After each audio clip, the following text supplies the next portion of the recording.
Shalom umat Tuhan, hari ini puji Tuhan kita sudah sampai kepada pasal 10 sampai 12 kitab 1 Tawarikh.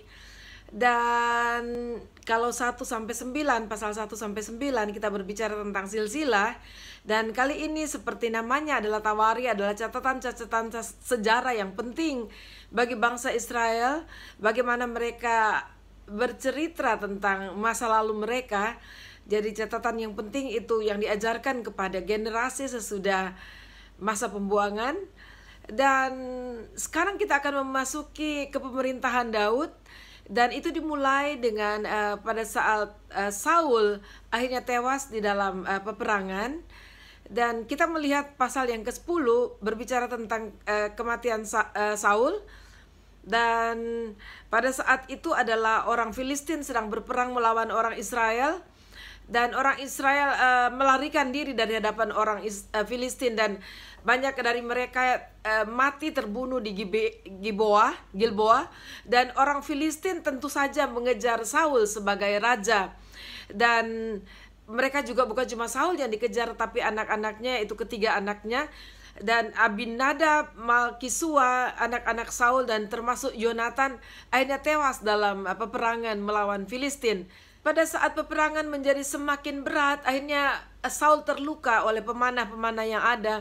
Dan Saul berkata kepada pembawa senjatanya untuk membunuhnya, tetapi pembawa senjatanya takut, tidak mau melakukannya. Akhirnya dia sendiri yang melakukannya bagi dirinya sendiri. Ya, dia menjatuhkan diri di atas pedangnya sendiri dan dia akhirnya tewas. Kemudian diikuti oleh pembawa senjatanya. Dan akhirnya kematian Saul menjadi hal yang tragis. Dan akhirnya orang Filistin merampasi orang Israel dan bahkan membawa kepala Saul, dan itu digantungkan di kuil untuk Dagon mereka. Dan begitulah yang terjadi dengan Saul dan ketiga anaknya. Dan ayat yang ke-10 dikatakan kemudian mereka menaruh senjata-senjata Saul di kuil Allah mereka, tetapi batu kepalanya dipakukan mereka di rumah Tuhan. Dan ayat 13, demikianlah Saul mati karena perbuatannya yang tidak setia terhadap Tuhan, oleh karena ia tidak berpegang pada firman Tuhan, dan juga karena ia telah meminta petunjuk dari arwah dan tidak meminta petunjuk Tuhan. Sebab itu Tuhan membunuh dia dan menyerahkan jabatan raja itu kepada Daud bin Isai. Nah, dengan pelajaran tentang Saul, kita harus berhati-hati dengan hidup seperti Saul yang sudah dipilih oleh Tuhan, diurapi menjadi raja, bahkan diberkati Tuhan menjadi raja. Tapi akhirnya dia melakukan hal yang tidak menyenangkan hati Tuhan seperti yang kita baca tadi. Sebab itu pelajaran bagi kita untuk kita berhati-hati di dalam kehidupan. Jangan bermain-main dengan dosa, jangan bermain-main dengan iblis. Dan kita harus sungguh-sungguh patuh kepada Tuhan yang sudah sangat baik terhadap hidup kita. Dan kita masuk kepada pasal yang ke-11.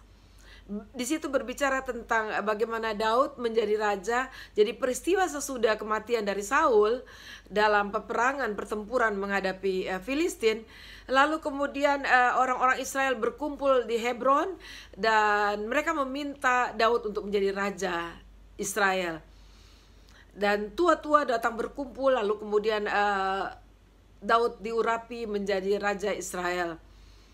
Dan misi pertama atau tujuan atau perebutan yang pertama yang dilakukan oleh Daud adalah merebut Yerusalem. Dan akhirnya pada saat Yerusalem sudah direbut dan dia menetap di sana. Dan hal yang selalu saya garis bawahi apa yang terjadi dengan Daud adalah di ayat 9, lalu Daud makin lama makin besarlah kuasa Daud, sebab Tuhan semesta alam menyertainya. Sungguh menyenangkan apabila kita hidup disertai Tuhan. Dan hidup disertai Tuhan adalah kehidupan yang sungguh-sungguh kita fokuskan kepada Tuhan. Dan saudara, kalau kita fokuskan hidup kita dan taat kepada ketetapan-ketetapan Tuhan, itu akan membawa berkat bagi kita. Walaupun seringkali kita harus bergumul dengan diri kita untuk kita betul-betul taat kepada Tuhan. Tapi alangkah baiknya kita melakukannya karena Tuhan. Karena kita percaya apa yang Tuhan sediakan bagi kita, Tuhan pasti akan memberikannya saat kita setia kepada Tuhan. Lalu berikutnya ada daftar dari pahlawan-pahlawan Daud. Ini luar biasa karena dalam cerita itu kita mendapati bahwa Daud mau dibilang seperti menguji, tetapi dikatakan bahwa tiba-tiba dia ada keinginan untuk minum dari perigi di Bethlehem. Dan itu berarti bahwa kalau siapapun yang akan ke sana, dia harus menerobos perkemahan orang Filistin, yang kita tahu pada saat itu sangat kuat. Tetapi dikatakan ada 3 pahlawannya yang mendengarkan permintaan Daud, dan mereka berani menerobos perkemahan orang Filistin, dan akhirnya mereka boleh membawa kembali minum untuk Daud. Tetapi Daud bukan orang yang serakah. Pada saat dia melihat dari ketiga pahlawannya kembali dengan membawa air dari perigi Bethlehem, dia merasa dia tidak pantas untuk menerimanya, karena dia berkata bahwa dia tidak layak meminum air yang merupakan pertaruhan nyawa dari ketiga pahlawannya. Sebab itu dia sadar bahwa hanya Tuhan yang pantas menerimanya, dan dia akhirnya air itu dia jadikan sebagai persembahan korban curahan bagi Tuhan. Ini hal yang sikap yang luar biasa dari seorang pemimpin, seorang Daud, dan dia tahu bahwa dia adalah hamba saja dan Tuhan adalah Allah yang pantas menerima yang terbaik dari umatnya. Dan kita masuk kepada pasal yang ke-12, berbicara tentang pengikut-pengikut Daud di Siklak. Dan itulah orang-orang yang datang kepada Daud di Siklak selama ia harus menyingkir karena Saul bin Kis. Jadi dia dikejar-kejar Saul. Lalu itulah orang-orang yang selalu mendampingi Daud dalam berbagai hal. Dan mereka adalah pahlawan-pahlawan Daud juga yang membantu di dalam peperangan Daud. Lalu kemudian ayat-ayat yang terakhir berbicara tentang tentara Daud di Hebron. Inilah pasukan bersenjata yang menyertai Daud pada saat harus terjadi penyerahan jabatan raja dari Saul kepada Daud. Dan kita melihat bahwa sepanjang kehidupan Daud, Tuhan selalu menyediakan, baik menyediakan pahlawan-pahlawan, menyediakan tentara, menyediakan pengikut-pengikut, orang-orang yang tetap setia mengikut Daud, dan bahkan mendukung dia dalam berbagai hal. Apa saja termasuk makanan. Pada saat dia juga dalam penyingkiran, yaitu penyingkiran terhadap Saul, tetapi juga yang paling menonjol adalah pada saat dia harus melarikan diri, meninggalkan Yerusalem karena Absalom anaknya sendiri.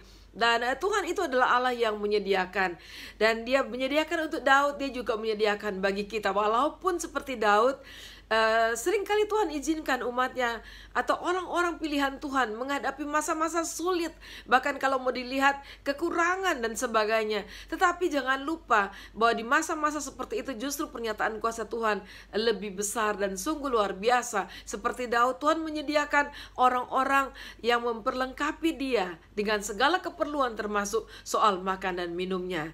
Dan Tuhan kita adalah Tuhan yang sama, sebab itu tetap percaya Tuhan dan percaya bahwa dia tidak meninggalkan engkau. Sekalipun engkau sedang berhadapan dengan masa-masa sulit mungkin pada saat-saat seperti sekarang ini, tetap percaya, tetap setia kepada Tuhan. Tuhan Yesus memberkati.